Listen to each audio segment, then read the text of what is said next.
हरियाणा में विधानसभा चुनाव का बिगुल बजते ही सियासी पारा भी चढ़ने लगा है। बीजेपी और कांग्रेस समेत तमाम राजनीतिक पार्टियां जोर शोर से चुनावी तैयारियों में जुट गई हैं।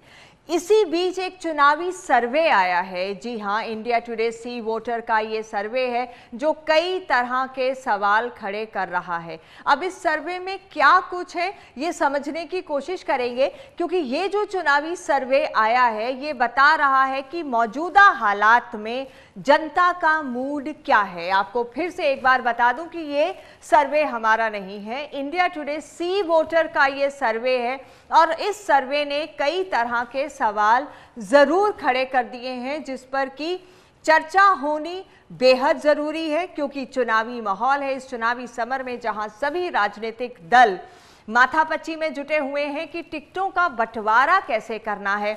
आपको बता दें कि हाल ही में 2 दिन बीजेपी की मैराथन बैठकें गुरुग्राम में हुई, जिसमें 90 की 90 विधानसभा हलकों पर किन कैंडिडेट्स को उतारना है उन पर चुनावी मंथन किया गया। अब 26 तारीख को कांग्रेस भी एक बड़ा मंथन करने जा रही है कि किन किन लोगों को चुनावी मैदान में उतारना है। एक विधानसभा हलके में कई नाम आ चुके हैं, 4 से 5। भाजपा जहां क्लेम कर रही है कि हमने एक पैनल बना लिया है, अब नामों को आगे हाईकमान के पास भेजा जाएगा। इसी बीच इस सी वोटर सर्वे का आना कहीं ना कहीं राजनीतिक दलों और नेताओं की धड़कनें जरूर बढ़ा रहा है। क्या है इस सर्वे में ये आपको समझाते हैं, आइए नजर डालते हैं। हरियाणा में किसकी बनेगी सरकार? 1 अक्टूबर को वोटिंग और 4 अक्टूबर को रिजल्ट आएगा। हरियाणा की जनता का क्या है मिजाज? 1 अक्टूबर को वोटिंग और 4 अक्टूबर को आएगा रिजल्ट, हम आपको पहले ही बता रहे हैं। लेकिन हरियाणा की जनता का मिजाज क्या है, इसको भी समझने की जरूरत है कि इस सी वोटर सर्वे में हरियाणा की जनता का मिजाज उन्होंने किन मापदंडों पर मापा है, क्या लोगों के मुद्दे हैं, किन मुद्दों को तरजीह दी जा रही है, उन सभी पर हम लोग नजर डालेंगे और फिर कुछ खास मेहमान हमारे साथ इस कार्यक्रम में जुड़ेंगे, उनसे हम बात करेंगे। हरियाणा की जनता का मिजाज क्या है? हरियाणा सरकार के कामकाज से कितने लोग संतुष्ट हैं और कितने असंतुष्ट? कितने लोग संतुष्ट हैं और कितने असंतुष्ट, इसको भी हम समझने की कोशिश करते हैं कि सी वोटर के सर्वे में क्या आंकड़े सामने आए हैं। तो 27% जनता संतुष्ट है हरियाणा सरकार के कामकाज से, कुछ हद तक संतुष्ट है 25%। कितने लोग असंतुष्ट हैं? 44% जनता असंतुष्ट है। एक बार दोबारा से आपको बता दूं, हरियाणा की जनता का क्या मिजाज है, कितने लोग संतुष्ट हैं? कुछ हद तक संतुष्ट है तो 25% जनता। कितने लोग असंतुष्ट हैं? 44% जनता असंतुष्ट बता रही है और कुछ हद तक 25% जनता कुछ हद तक संतुष्ट है। और कितने लोग संतुष्ट हैं उसका आंकड़ा 27% है। तो अगर आप इन आंकड़ों को देख रहे हैं तो बहुत फर्क है इन आंकड़ों में। तो जाहिर तौर पे ये कहीं ना कहीं नेताओं की धड़कनों को जरूर बढ़ाएगा। हरियाणा सरकार के कामकाज से कितने लोग संतुष्ट हैं, कितने असंतुष्ट हैं, एक बार फिर से इस आंकड़े को समझें। कितने लोग संतुष्ट हैं? 27% जनता संतुष्ट है। कुछ हद तक संतुष्ट की बात करें तो 25 है उसका आंकड़ा। और कितने लोग असंतुष्ट हैं? 44% लोग असंतुष्ट बता रहे हैं। ये एक बहुत बड़ा आंकड़ा है।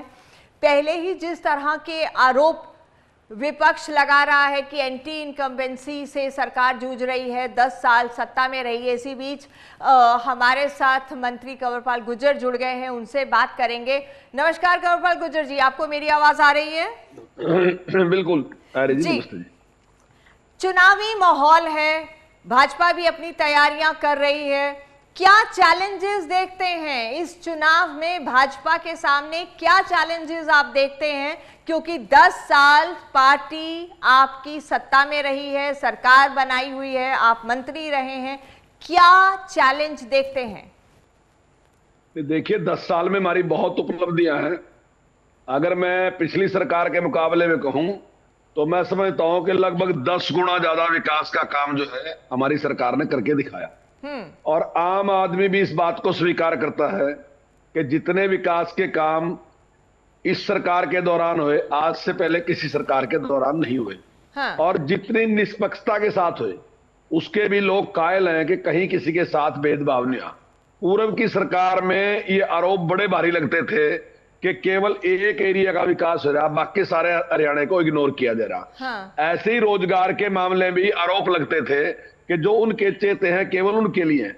हमने एक विश्वास कायम किया जनता के बीच में कि हर व्यक्ति को जो जॉब है, जो नौकरी है, वो उसके ज्ञान के आधार पे, उसकी मेरिट के आधार पे उसको मिलेगी।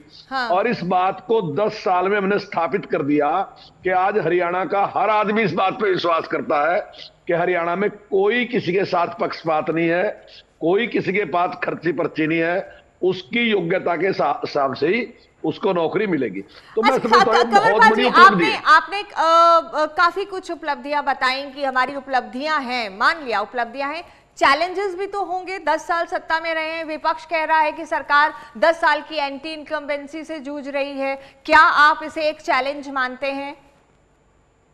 नहीं, कोई एंटी इनकम्बेंसी नहीं है और निश्चित तौर से जनता हमें अपना आशीर्वाद देगी। और जैसे अभी कुछ आंकड़े आप बता रहे, सी वोटर का कोई सर्वे जो बता रहे, सी वोटर का एक सर्वे है, मैं आपको एक बार दोबारा से बता देती हूँ। हरियाणा सरकार के कामकाज से कितने लोग संतुष्ट हैं और कितने असंतुष्ट, तो इस सर्वे के हिसाब से 27% लोग संतुष्ट हैं, कुछ हद तक संतुष्ट 25% और कितने लोग असंतुष्ट हैं 44%। ये आंकड़ा निकलकर सामने आया है। क्या कहना है आपका कंवरपाल जी? हाँ, मैं मानता हूं जितनी परसेंटेज है। और अभी जब हम अपने कामों के बारे में बताए, कई बार ना जी व्यक्ति को वहीं खड़े भी पता नहीं होता कि क्या क्या काम हुए। अभी मेरे यहाँ जनसभा थी। हाँ। और मैंने अपनी जनसभा में अब 72 काम, 72 काम मैंने गिनाए कि भाई ये काम है, इनमें से इतने काम जो है वो कंप्लीट हो गए। 48 काम जो है मैंने कंप्लीट कर दिए, जो बड़े काम है 48 मैंने कंप्लीट कर दिए। लेकिन आप 48 में से इतने नहीं, मैं एक मिनट बता दूं, इतने काम ऐसे हैं जो अभी प्रोसेस में है, जो जल्दी कंप्लीट होने वाले हैं। हाँ। कुछ काम ऐसे हैं जिनका टेंडर हो गया, जिनका वर्क ऑर्डर हो गया और जल्दी शुरू होने वाले हैं। मैं उनकी नहीं, मैं उनकी बात कर रहा जो हो गए और जो प्रोसेस में होने वाले हैं। हाँ। तो जब जनता के सामने रखे तो जनता भी अपने आप हाथ उठा के चलाएगी, बहुत काम हुए। तो ये जब हम जनता के सामने सारी बात रखेंगे तो मैं समझता हूं ये परसेंटेज और बढ़ेगी। कंवरपाल जी, एक आपके जवाब से ही मेरा एक सवाल है। आपने कहा कि बहुत सारे ऐसे काम है जो लोगों को पता नहीं, तो कहां कमी रह गई कि लोगों इतने काम हुए और लोग अभी तक समझ ही नहीं पाए, या लोगों को सरकार समझा नहीं पाई, बता नहीं पाई? नहीं, देखिए जब चुनाव का माहौल होता है ना जी, तो उन्हीं लोगों के बीच में जाके हम काम करवाते हैं कि ये काम हुआ, ये काम हुआ, या काम। तो स्वाभाविक है कि सारा साल नहीं इस प्रकार का प्रोसेस चलता, लेकिन हम जब बीच में जाएंगे और सारी बातें बताएंगे तो पहले भी हमारे से अच्छे संतुष्ट हैं और उसके बाद भी संतुष्टि का लेवल निश्चित तौर से बढ़ेगा और निश्चित तौर से भारतीय जनता पार्टी को आशीर्वाद मिलेगा। थोड़ा सा अजीब लगा मुझे कि आपने कहा कि जब चुनाव आते हैं तभी लोगों को कामों के बारे में बताया जाता है, पूरे साल लोगों को कामों के बारे में नहीं बताया जाता, जबकि जो सरकार काम करती है, जो योजनाएं अगर लोगों के लिए बनाई गई है, किसी भी तरह की जो एक आम इंसान के लिए योजना है वो धरातल पर पहुंचती है, तो लोगों को तो जागरूक करना ये सबसे बड़ी जिम्मेदारी सरकार की हो जाती है। कंवरपाल जी, क्या इसमें कोई कमी रह गई? क्या इसमें कोई कमी रह गई? आपको लगता है कि काम बहुत हुए, योजनाएं बहुत बनी, लेकिन लोगों तक नहीं पहुंच पाई? देखिए, नहीं, बिल्कुल नहीं, मैं आपकी बात सहमत हूं। जो हम काम करते हैं ना जी, वो लोगों तक जाते हैं, पर जिस लेवल पे वो चुनाव के दौरान जाते हैं उस लेवल पे आम रूटीन मिल जाते हैं। चुनाव के दौरान बड़े विस्तार के साथ सब लोग एक ही काम करते हैं, उसको बताने का, और चुनाव से पहले जो है वो काम करने का काम करते हैं। काम करते करते लोगों को बताते भी हैं, तो लोगों को उसकी जानकारी होती है, लेकिन उतनी परसेंटेज को जानकारी नहीं होती जितनी परसेंटेज पे जानकारी चुनाव के दौरान होती है। क्योंकि चुनाव के दौरान पूरी पार्टी इसी काम पे लगती है कि हमने क्या काम किया, और उस व्यक्ति को जानकारी मिलती है। और कई बार मैं इसकी नहीं, बहुत लोगों की, आप अच्छे खासे आदमी से पूछ लो तो उसको भी जानकारी होती है कि सारे काम क्या है। तो चुनाव के दौरान जब सारी जानकारी दी जाती है और पिछली सरकार से जब तुलना करी जाएगी तो निश्चित तौर से लोगों को लगेगा कि वर्तमान सरकार ने बहुत अच्छे काम पिछली सरकार के मुकाबले में किए। जहां पिछली सरकार के मामले में पक्षपात था, हाँ। तो सारा पक्षपात हमने समाप्त करने का काम किया। हाँ। जहां हाँ। किसान की बात है उसके लिए हमने बेस्ट काम करके दिया, चाहे उसके लिए उसका लोन जो ब्याज था उसको माफ करने का काम किया, चाहे उसको मुआवजा देने का काम किया, वो पिछली सरकार के मुकाबले में 10 गुना से भी ज्यादा, उन्हें 1150 करोड़ रुपए दिए, मैंने 1300 करोड़ रुपए दिए। चाहे डायरेक्ट पेमेंट करने की बात, तो ये सारी बातें जब समाज के सामने आएंगी, जनता के सामने आएंगी, तो निश्चित तौर से उसका बड़ा प्रभाव पड़ने वाला जी। और जिस तरह से आपने कहा कि वो ज्यादा चुनाव के समय ही लोगों को ज्यादा समझ आती है और चुनाव के समय ही ज्यादा अच्छे से बताया जाता है, ये भी राजनीति का एक अलग पहलू है जो मुझे अभी देखने को मिल रहा है। बहरहाल आगे बढ़ेंगे। इस सर्वे में एक चीज और निकलकर सामने आई कि सांसद का प्रदर्शन किस तरह से रहा। तो क्योंकि अभी हाल ही में लोकसभा चुनाव हुए हैं, तो सांसद के प्रदर्शन पर 29% लोग कहते हैं कि हम संतुष्ट हैं, 21% जनता कहती है कि हम कुछ हद तक संतुष्ट हैं, और असंतुष्ट का जो आंकड़ा है वो 38% का है।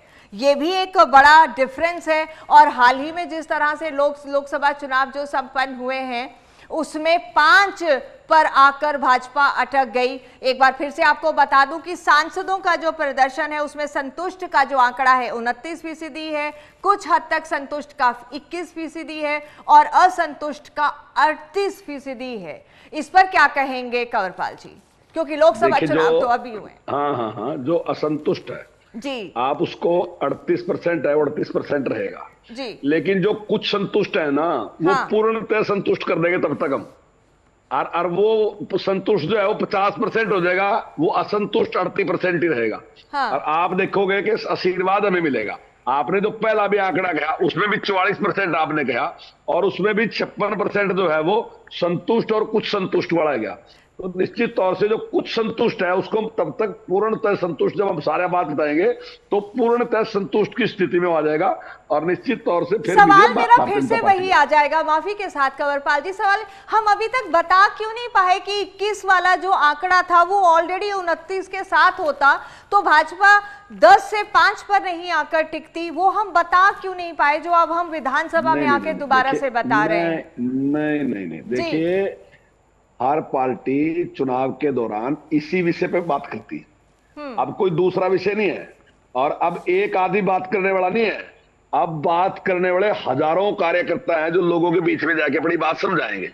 अगर ये सारा कुछ ऐसे ही होता तो फिर तो चुनाव में कोई जरूरत ही नहीं थी। तो इतने % संतुष्ट हैं, इससे असंतुष्ट हैं, तो ना रैली करने की जरूरत थी, ना डोर टू डोर करने की जरूरत थी, ना कुछ बताने की जरूरत थी। यानी कि आप मानते हैं कि कुछ असंतुष्ट होते हैं, उनकी वजह से रैलियां की जाती हैं, उनकी वजह से डोर टू डोर किया जाता है, और ऐसे में पूरी फोर्स के साथ उनको बताया जाता है, ये कहना बिल्कुल 100% सही है। मैं इसको मानता हूं कि जनता को उसके बारे में पूरी जानकारी थी। जो हिसाब देने की बात है, हिसाब देने की यही बात तो है ना जी, कि हम 5 साल के बाद जनता के बीच में जाएंगे और जनता को बताएंगे कि इन 5 साल में हमने क्या क्या काम किए, और उसके बाद फिर जनता फैसला करेगी। तो संतुष्टि तभी बढ़ेगी ना जी, हम अपनी बात बताएंगे। ये उसकी बात नहीं, किसी की भी बात है, चाहे आपकी बात भी है, चाहे मेरी बात भी है, चाहे किसी की बात भी है। हाँ। उसको जो भी उसका मालिक है उसके सामने जाकर अपनी बात रखनी पड़ेगी कि मालिक मैंने ये किया। हमारी मालिक जो है जनता है, तो हमने जनता के सामने जाकर अपनी बात रखनी पड़ेगी कि क्या बात है, क्या बात है कंवरपाल जी, चुनाव आते आते जनता मालिक हो जाती है। विधायकों का प्रदर्शन, इस पर भी सर्वे में क्या निकल कर आया है, इस पर एक बार नजर डालते हैं। विधायकों का प्रदर्शन संतुष्ट, 33% जनता विधायकों के प्रदर्शन से संतुष्ट है, कुछ हद तक संतुष्ट 20% जनता कुछ हद तक विधायकों के कामकाज से खुश है, और असंतुष्ट नाखुश 40% लोग विधायकों के कामकाज से असंतुष्ट हैं। ये एक बड़ा आंकड़ा है जिस पर सोचने की जरूरत है, मंथन भाजपा को करने की जरूरत है। शायद इसीलिए 90 विधानसभा हलकों पर जो अभी चर्चा हुई है कि किस तरह से टिकटें बांटनी है, ये एक बड़ा चैलेंज पार्टी के सामने है। संतुष्ट 33%, कुछ हद तक संतुष्ट 20% और 40% जनता ऐसी है जो विधायकों के कामकाज से असंतुष्ट है। कंवरपाल जी, इस पर क्या कहना चाहेंगे आप? सी वोटर इंडिया टुडे का ये जो सर्वे है, इसमें विधायकों के जो कामकाज से खुश और नाखुश और कुछ हद तक संतुष्ट का जो आंकड़ा है, इसको किस नजर से देखते हैं?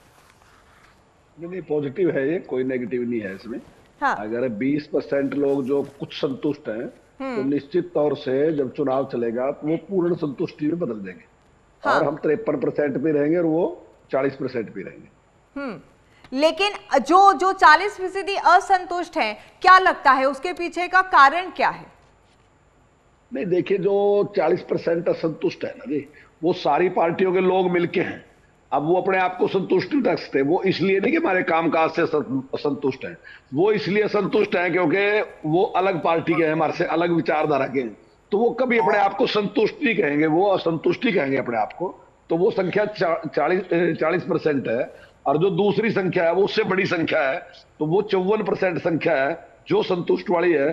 तो निश्चित तौर से वो संतुष्ट और कुछ संतुष्ट मिलके वो 54% है।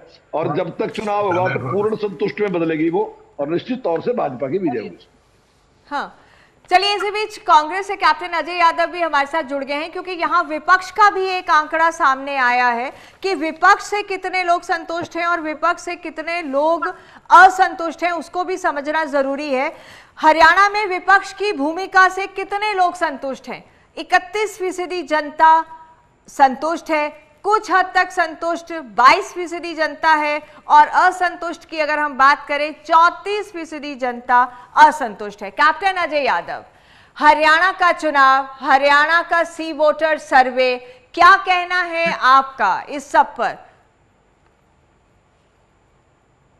देखिए साहब, ऐसा है कि जो विधायक अच्छी परफॉर्मेंस करते हैं, जो हाउस में अच्छा बोलते हैं, तो जनता के मुद्दे उठाते हैं, तो उससे जनता संतुष्ट होती है।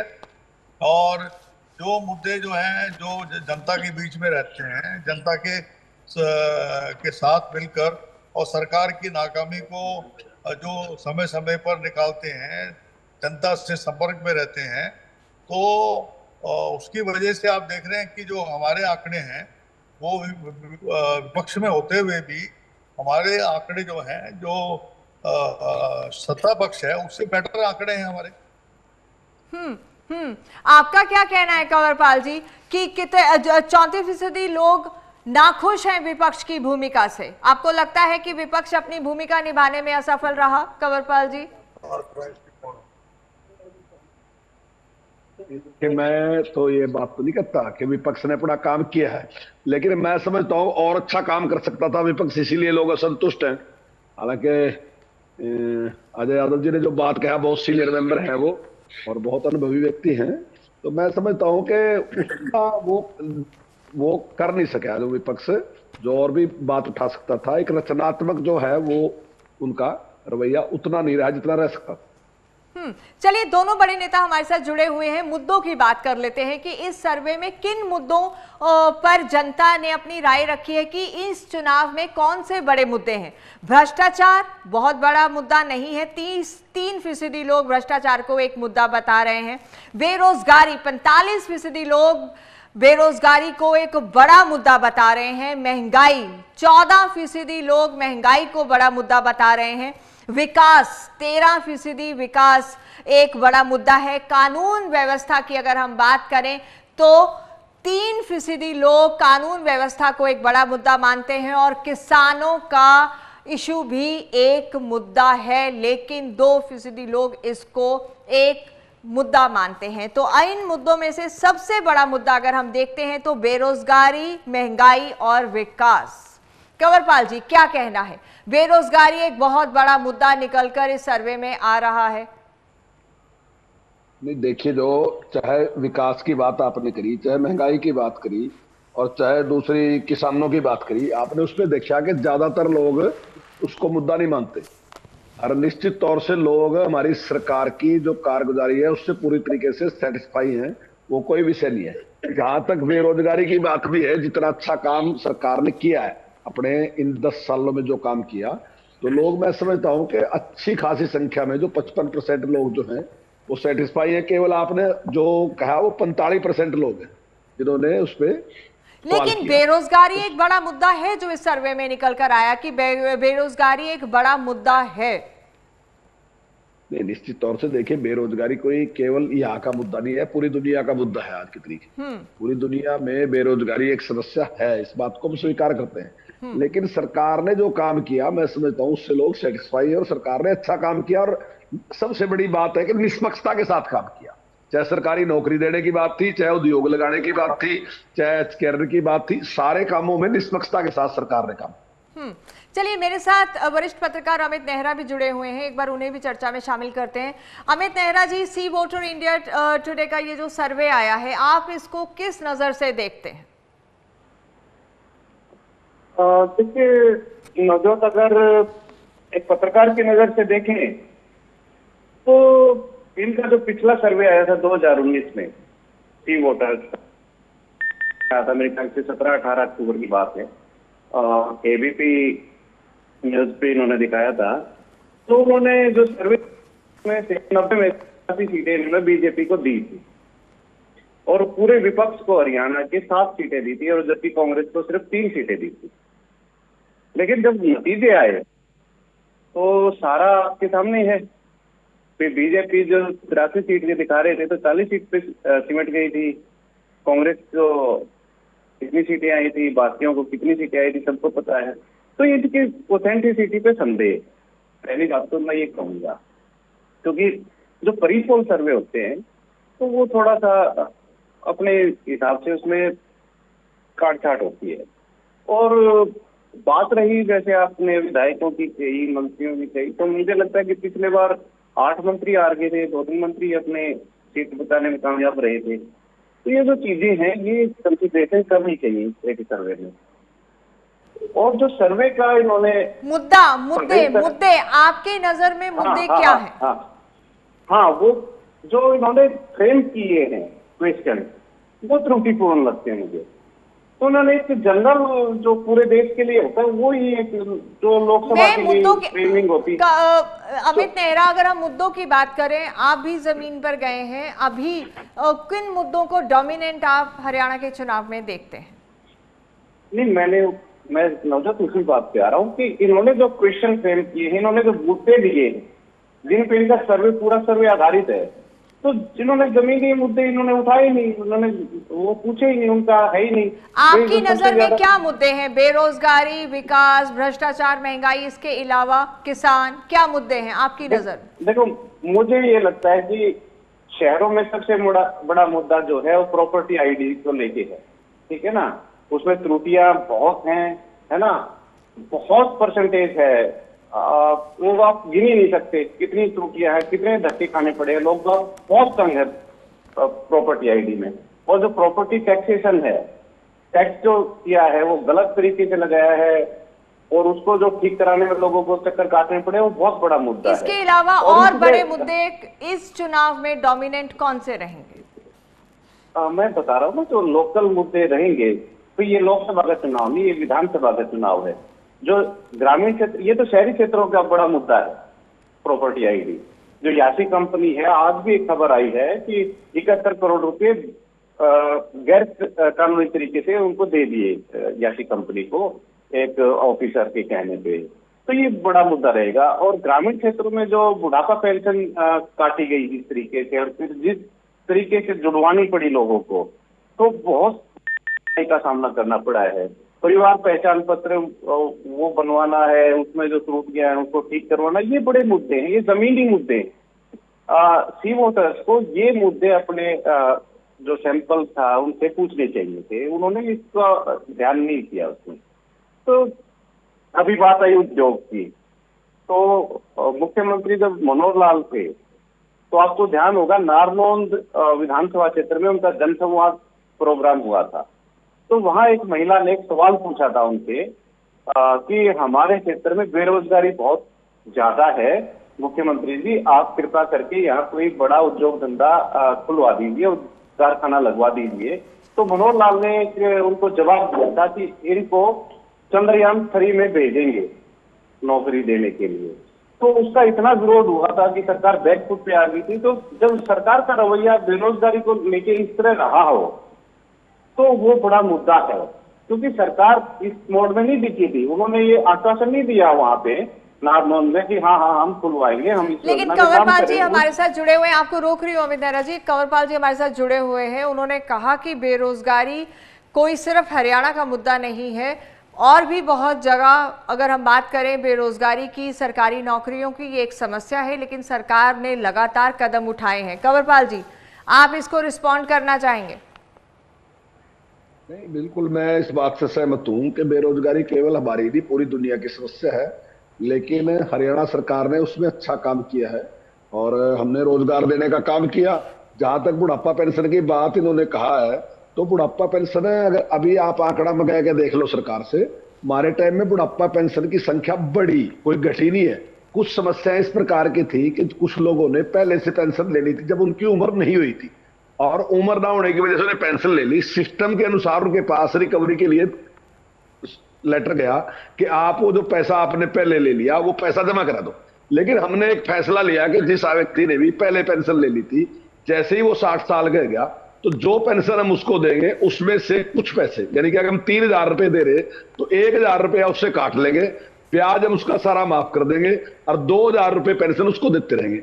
और इसी आधार पे हमने पेंशन दी। कई बार नोटिस आया कुछ लोगों को, हो सकता है अब भी कुछ आया होगा, जो हमारे पत्रकार साथी वो कोई बता भी सकते हैं, कुछ आए होंगे नोटिस। लेकिन सरकार ने सैद्धांतिक रूप से यही फैसला कर लिया और किसी से हमने पैसा लिया नहीं। जो नारनौल की बात उन्होंने कही कि भाई बड़ा उद्योग लगाओ यहाँ ताकि लोगों को रोजगार मिले, तो मेरे से कोई बता दे कि कहां लग रहे बड़े उद्योग। सरकार ने उद्योग लगाने बंद कर दिए, सरकार उद्योग नहीं लगाती, अब तो उद्योगपति ही उद्योग लगा। जब सरकार ने उद्योग लगाए तो देश की आर्थिक स्थिति इतनी खराब होगी, इतनी खराब होगी कि आपको पता कि 1990 और 91 में देश की स्थिति क्या थी। उसके बाद मेरा ख्याल है सरकार ने उद्योगों की तरफ नहीं कुछ भी किया, लेकिन हाँ उद्योग लगाने के लिए उसकी व्यवस्था करना, वहां उद्योगपतियों को लेके आना, उनको कुछ अगर कोई बेनिफिट दिए जा सकते हैं वो बेनिफिट देना और उन लोगों को रोजगार मिले, वो काम तो सरकार का है। लेकिन उद्योग लगाने का काम अब सरकार नहीं कर रही, कहीं भी नहीं कर रही, कोई यहाँ नहीं कहीं भी लगाती सरकार उद्योग। तो कंवरपाल जी, ऐसे में अब क्योंकि चुनाव में बहुत कम समय रह गया है, फुल फ्लेज्ड हरियाणा स्टेट चुनाव में है, आप लोग भी जमीन पर हैं, टिकटों पर मंथन चल रहा है, किस चीज के साथ, किन बड़े मुद्दों को लेकर पार्टी लोगों के बीच जा रही है? क्योंकि आप भी बतौर विधायक आपने भी लोगों को अपना रिपोर्ट कार्ड देना है, क्या कहेंगे, किन बड़ी चीजों को लेकर पार्टी जा रही है? देखिए, हमारे पास एक ही मुद्दा है, वो है विकास। हम विकास के मुद्दे को लेके ही लोगों के बीच में जाएंगे। हमने जो काम किया वो हम जनता के सामने रखेंगे। हम पिछली सरकार से भी सवाल पूछेंगे कि वो भी बताए कि उसने क्या किया, हम भी बताएंगे क्या किया। और मैं दावे के साथ कह रहा कि हम 10 काम बताएंगे, वो एक काम बताएं, फिर हम दोबारा 10 काम बताएंगे, फिर वो एक काम बताएं, फिर हम दोबारा 10 काम बताएंगे, फिर वो एक काम बताएं। अगर वो उसमें भी जीत के तो हम उन्हें जीता ही मान लेंगे कि वो उन्होंने ज्यादा काम किए। हम 10 कामों की बात करें, हम 10 काम बताएंगे, वो एक काम बताएं। हम कहीं भी किसी मंच में भी बहस के लिए तैयार हैं और जनता के बीच में तैयार हैं। तो फिर ऐसा क्या हो गया लोकसभा चुनाव में कि क्या हम वहां काम नहीं बता पाए, या फिर इतना जो नंबर था वो इतना कम कैसे हो गया? क्या उसका इम्पैक्ट अब आने वाले विधानसभा चुनाव में आप देखते हैं? देखिए, ऐसा है कई बार ना जी, 1% वोट से ही बड़ा भारी फर्क पड़ता है। अब परसेंट कितना फर्क है? कुछ भी नहीं है। इनके मिलकर भी अब बराबर सराबर है, और अगर इनको अकेला कर देंगे तो हमारे से कम है, हम इनसे ज्यादा हो जाएंगे। तो वो नहीं है, 2 पार्टियां इकट्ठी थोड़ा 1% वोट बढ़ गया तो ये हमारे बराबर में आएंगे, नहीं तो ऐसा कुछ नहीं है। और 2 सीटें तो बहुत छोटे से मार्जिन से आ रहे हैं, कोई मार्जिन ही नहीं है, बहुत छोटा सा मार्जिन है। और निश्चित तौर से मैं समझता हूं कि इतना कोई बड़ा वो नहीं है। और ये चुनाव निश्चित तौर से हमारे जो विकास के काम है और जो काम हमने किया और जिस प्रकार से झूठ पकाने का काम किया, अब सारे देश में जिस प्रकार से एक अफवाह फैलाई दी कि भाई ये आने वाले टाइम में जो है संविधान समाप्त हो जाएगा और आरक्षण समाप्त हो जाएगा, इसलिए अब आपको सारे दलित समाज को, एससी समाज को जरूरत है कि अभी इसका जवाब दे दें। ऐसे लोगों को डराने का काम किया। ठीक है, कई बार वो चल जाता है तो मैं समझता हूं, लेकिन काट की हड्डी बार बार नहीं चढ़ती, तो अब की बार वो नहीं चढ़ेगी। तो अब की बार फुल प्रूफ प्लान के साथ, स्ट्रेटेजी के साथ आप मैदान में उतर रहे हैं कि कहीं लोगों को गुमराह ना कर दिया जाए, क्योंकि आप ये कह रहे हैं कि अगर कहीं सीटों में कमी आई है तो वो इस वजह से क्योंकि लोग गुमराह हो गए और आप सत्ता में रह के लोगों को जागरूक नहीं कर सके उसके खिलाफ। नहीं, देखिए, हमने जागरूक करने का काम किया, लेकिन इस बात का किसी को पता ही नहीं था कि कोई किस प्रकार की बात कर सकता है। अब ये बिन सिर पैर की बात कि संविधान को समाप्त कर देंगे, आरक्षण समाप्त कर देंगे, जिसका कोई आधार ही नहीं था, लेकिन वो फैलाने का जिस प्रकार से काम किया उसमें सफल है गए। लेकिन मेरी बात नहीं है, मैं जनता की बात भी कह रहा। जनता को भी अगर बार बार आप झूठ बोल के बहकाने का काम करके, तो जनता का भी विश्वास समाप्त हो जाएगा कि हर बार इसी प्रकार का झूठ बोलते हैं।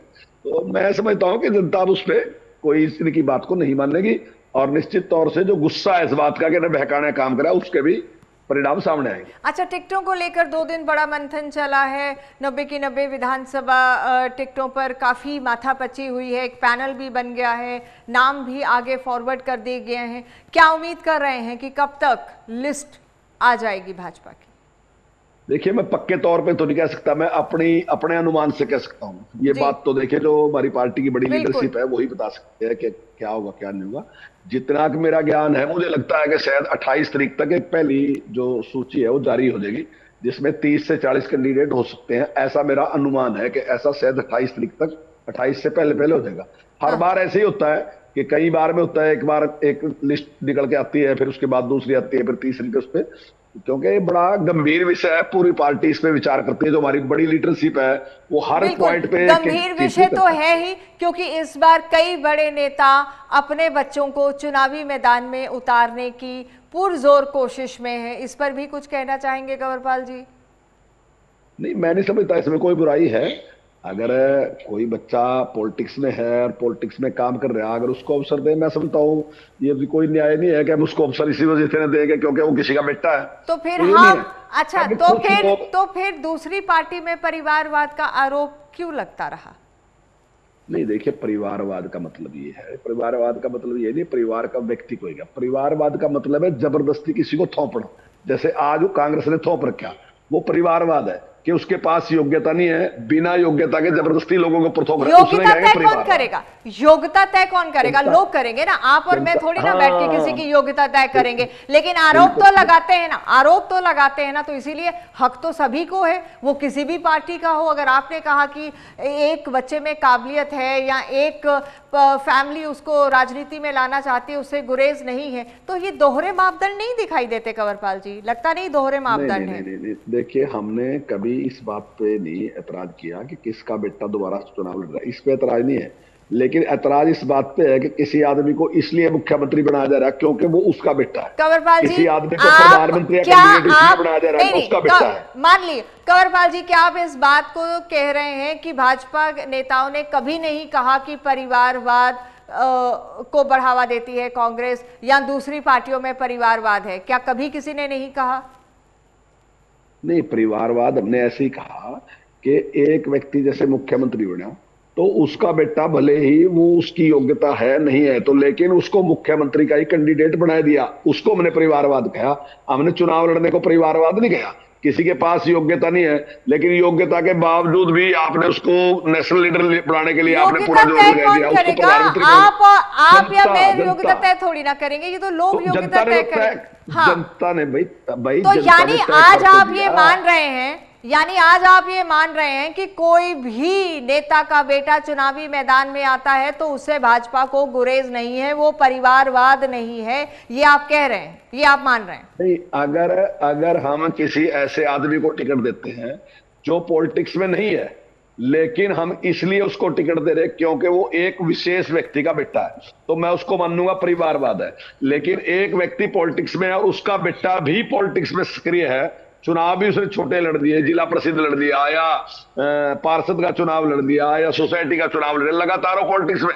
अगर वो आज पॉलिटिक्स में आता तो मैं नहीं समझता कि कोई नुकसानदायक है, ये राष्ट्र हित में है, देश के लिए भी फायदेमंद है, उसके अनुभव का लाभ लेना चाहिए। केवल इसलिए उसको रिजेक्ट कर दें कि वो उसका बेटा है इसलिए रिजेक्ट, वो गलत है, मैं समझता हूँ। लेकिन अगर किसी दिल बहलाने के लिए गालिब ये ख्याल अच्छा है, मतलब आपने आपके हिसाब से वो चीज सूट कर रही है तो वो सही है, अगर दूसरा कोई कर रहा है तो वो परिवारवाद है। इतनी महीन परिभाषा परिवारवाद की आज मैं पहली बार आपसे सुन रही हूँ। अच्छा है, अच्छा है कंवरपाल जी, आप मुस्कुरा रहे हैं। आप भी जानते हैं कि इतनी बारीकी से जो आपने परिवारवाद की परिभाषा आपने दी है, ये मुझे लगता है कि दर्ज हो गई है, ऑन रिकॉर्ड है कि परिवारवाद क्या है। आगे से परिवारवाद पर चर्चा हो तो इसको निकाल के देखा जाए कि परिवारवाद क्या है और क्या नहीं है। फाइनल कमेंट्स आपके कंवरपाल जी। नहीं, मैंने तो कर दिया फाइनल कमेंट ही है मेरा तो, जो मैंने भी कहा आपसे। बिल्कुल, आपकी मुस्कुराहट और आपके शब्दों ने बहुत कुछ कह दिया। देखने और सुनने वाले समझ भी गए होंगे कि परिवारवाद की असल परिभाषा क्या है। इसका फैसला अब हम जनता पर छोड़ते हैं। आपने कहा है, कंवरपाल गुर्जर ने बड़ी बात की है हमारे इस कार्यक्रम दंगल में कि 28 तारीख तक उम्मीद की जा सकती है कि भाजपा की जो पहली कैंडिडेट्स की सूची है वो आ जाएगी। ये एक बड़ी बात, और परिवारवाद को लेकर भी कंवरपाल गुर्जर ने जो परिभाषा दी है उसको समझने की जरूरत है कि अगर आप भाजपा की सूची में अब कई ऐसे नाम देखें तो आप अचंभित ना हो। इसी के साथ लेते हैं आपसे इजाजत। नमस्कार।